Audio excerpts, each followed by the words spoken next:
Now, as you all know, in the early 90s, Star Wars was trying to make a comeback. Lucas was testing the waters with Star Wars, to see if there was a demand for Star Wars before he started working on the prequels. And of course, in the early 90s, you got the release of the Heir to the Empire novel, which shot to the top of the bestseller list. And of course, you had Dark Horse Comics' Dark Empire, which was rocketing sales in the comic book stores. And then, as I talked about the other day, in 1993, you had the release of Just Toys Bend-Ems, and the one I did the video on, the Star Wars Micro Machines from Galoob. So Star Wars was starting to build a slow fever pitch. That was until 1997, when I like to say Star Wars came of age. That's when Star Wars returned and hasn't ever left since then. But also in 1993, I guess they were testing the waters overseas, because there's something in Japan that a lot of people don't talk about when it comes to Star Wars. And it's not exclusive to just Star Wars, but it is linked to everything George Lucas.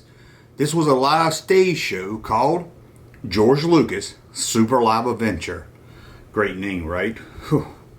This show would take a person from the crowd, a female, which was planted into the crowd, and she would be brought on stage, and there, thanks to a magic wand, she would have an adventure going through all of George Lucas's films. Well, not all of his films. They don't really touch on Howard the Duck, but they do go across the Star Wars films, the Indiana Jones films, American Graffiti, and even the movie Tucker.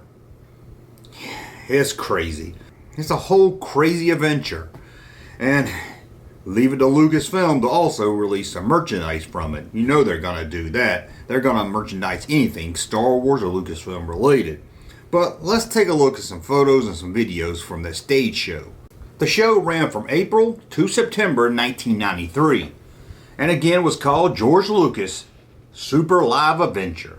And this was a show unlike any stage show you've probably ever seen. It was kind of like going to see a concert and a stage show mixed in with I don't know what else. I mean, this thing even had tigers on the stage. Production cost for the show was $25 million, so it seems they didn't hold back. And the plan was to keep the show going for 2.5 years. The concept of the plan first hit in 1987 for the 20th anniversary. Lucasfilm was gonna tour some props and materials to celebrate the 25th anniversary and do a stage show also. But that didn't pan out, and this is what we got. Again, just in Japan. Now, the stage for this was a pretty amazing piece. A lot of technology and work went into it. After all, this stage had to make it look like a 1950s movie, to an Indiana Jones movie, to a Star Wars movie, and then a movie about a car designer named Tucker. So not only did it have to be technical designed, it had to be big. This thing was 60 feet across. It had fog machines, spring-loaded spears, catwalks that the actors would run up and down from, or hang from, jump from, you name it. Now, like I said at the beginning of this video, the story evolved around a girl, Japanese girl, because this play was in Japan. She was picked from the audience. What's the random that every time they did this play, they would pull out a girl from the audience that would know the song and dances from the show. So I'm going to say it was a fake picking out a girl from the audience. This girl on the stage would then have to confront and defeat all the villains from Lucas's films. Again, not all his films. I don't think there was any references to Howard the Duck. And during this time, they would have musical breaks, battles, and a lot of dancing. Just talking about this play just seems so weird. Again, we're talking about a stage show that has to move from the 1950s car teenage coming of age movie to Indiana Jones to Willow, to the Star Wars theme, and then to Tucker, the man that made a car. It just seems like a whole lot of stuff going on for a stage show. The show would have over 400 costumes and a cast and crew of 150. Music would be provided by a full 76-piece orchestra. And then there was a giant flying Millennium Falcon, complete with landing lights. Yep, the Millennium Falcon was there on stage. Now, the dialogue, the music, and the sound effects, it was all pre-recorded. The actors didn't have to remember their lines, just to remember how to dance and act out the scene. But Lucasfilm was behind this, so you know the sound system was state-of-the-art. So everything sounded perfect and really matched what you were seeing on stage. Now there was something else strange in this show. I'm not sure yet if I can find proof of it, but there's a stripper in this show. But instead of stripping her clothes, she stripped off her skin. You think I'm making this up, but even I couldn't make this up. There were sword fighting, explosions, lasers flying around, and a lot of action and dancing on the stage. I mean, it sounds kind of silly, but it also sounds very impressive. They would even have laser beams that would hit the actors when they were shot with lasers. Honestly, I never lived in Japan. I've never been to Japan, but this thing had to be amazing for anyone that went to see it. As weird as it sounds. I mean, I think you at least got your money's worth. According to the production designer, the script called for a trick a minute. There was never a dull moment. As the production designer would say, never a moment where two characters would just sit on a sofa and talk about life.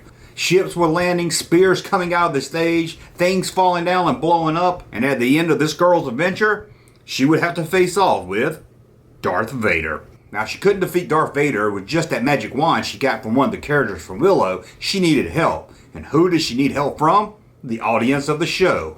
I mean, I heard of Ewoks on Ice, and that seemed weird enough. I did a whole video about a stage He-Man show that was kind of weird, but this is a whole new level. They even had Jabba the Hutt on stage. And it seems there were big plans for this show. One of those big plans was to take it on a world tour. And maybe even having it as a permanent feature at somewhere like Disney. Sadly, or thankfully, that never worked out. After 22 weeks in 4 major Japanese cities, the show closed. Us in most countries never got to see this crazy show. Well, we do kind of get to see it now thanks to the internet, thanks to videos on YouTube. And I'll link to one of the videos in the description below. If you got over an hour to waste to watch this thing, good luck. And now let's look at some of the merchandise that did get released and was sold at the show. One thing big in the early 90s was phone cards. I know you kids today is like, why would anybody need a credit card that's just for phones? Well, we had to have them. We didn't have cell phones. And here's one that says George Lucas Super Live Adventure, and it's got 3PO and R2 on the card. There was another one that's pretty cool looking. I mean, you got Darth Vader, you got Luke in front of the Death Star, you got Indiana Jones, probably some Willow in there, I'm not really sure. I see Tucker standing in front of his car, and Mel's Diner from American Graffiti, and there's more. I mean, I even see a Wicket. You even had a pen set. Pen as an ink pen, not one that you pin to your shirt. One for Indiana Jones, one's for Star Wars, and then one just an overall adventure pen. There was even a plastic bag to put stuff in that you bought at the show. I know the picture's not that great, but this is the best picture I could find of it. You could even have a George Lucas Super Adventure Live shirt.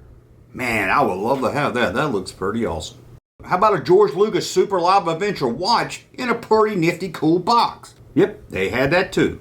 Even had a mug with George Lucas's face on it. And a Darth Vader keychain with a bent black lightsaber. Whoever saw Darth Vader with a black lightsaber? And there was no way you could enjoy this show without a glitter stick. There you go, a glitter stick. And hidden inside that glitter stick was Indiana Jones, Yoda, Tucker's car, and Willow. Can you find them all? I bet you could.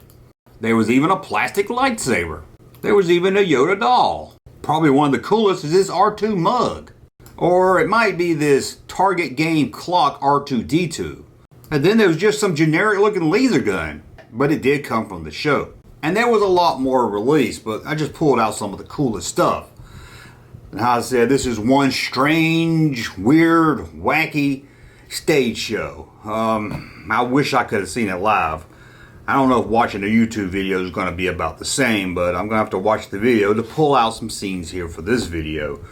Hope I can make it, because this thing is either the greatest, weirdest thing I've ever seen, or it's probably the worst thing since the holiday special. I'm not really sure. I would love to hear if any of you guys seen it.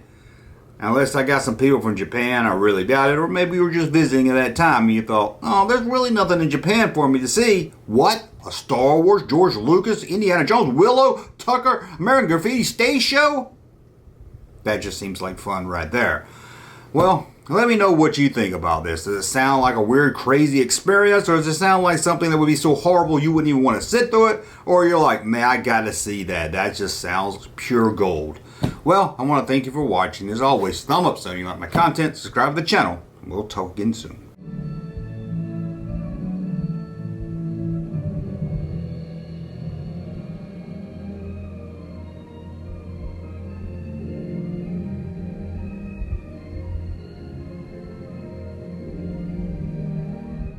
Hey, Junkman channel popping though. Thank you, sir, for that unsolicited testimony.